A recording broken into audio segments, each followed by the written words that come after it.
This is getting started with a Gutenberg template site. So I just installed the site and I've been really liking these Gutenberg templates from Astra. I'll show you how to install one of these template sites. First step, you go to your dashboard and you need to make sure you have the correct theme. That's under Appearance Themes. And then you want to install Astra. You would just do add new, type out Astra, and activate it here. It's a free theme that has a pro version that you can upgrade to if you want more options. But to do the template site, then you go to plugins and you type in add new Astra starter. Okay, activate this one that comes up. And you see this will give you templates for Elementor and Gutenberg. So to install one of the templates, we go to Appearance, Starter Templates. And the first thing you want to select is the Gutenberg block editor, because if you want a Gutenberg template, you got to choose the right option.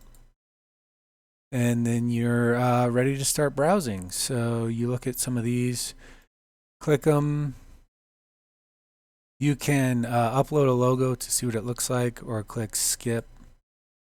Choose a color scheme to see what all of the different sort of looks you can get just straight out of the box. And then also you can mess around with some of the font pairs if you want to experiment with that.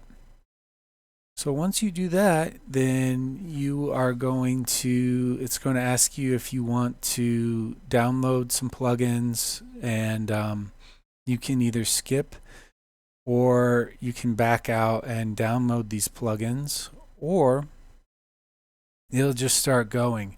And the first time I tried it, it actually stalled out on me and I couldn't figure out why. And that is because, let me get out of here.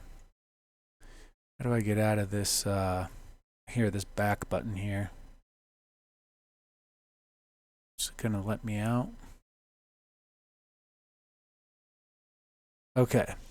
So when I first started to do this, I actually had to update the plugins. So if you go to plugins and then you there's a new version available, it wouldn't work because my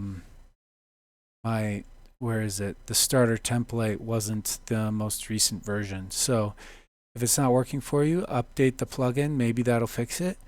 And then once you install the template, I'll go ahead and give you a quick little tour. I was just messing around with the colors. I haven't perfected them yet.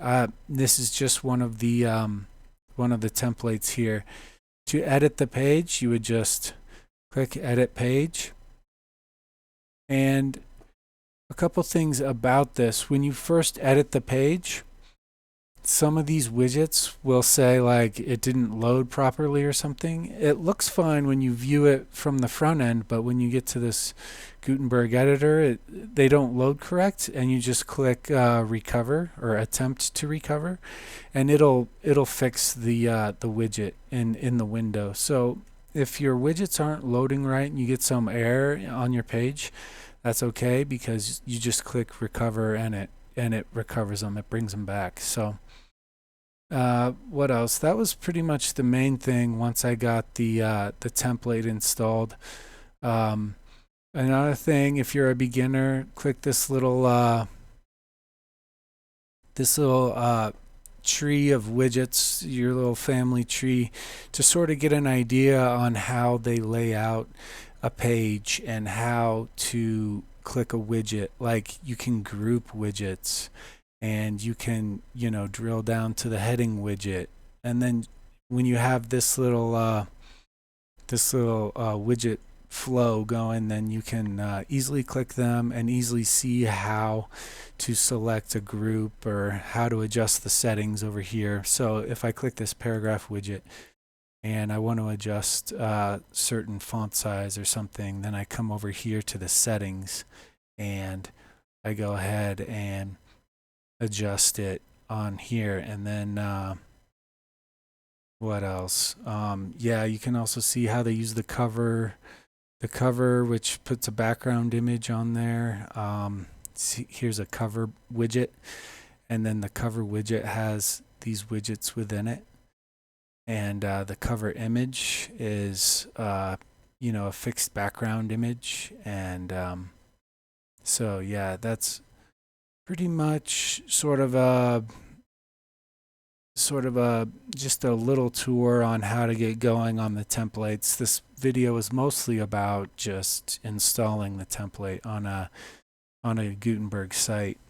They do recommend to do it on a fresh install, so if you already have gotten started, you can try it. But if you already have pages created and all of the other things, that it might get a little messy. So that's just a heads up.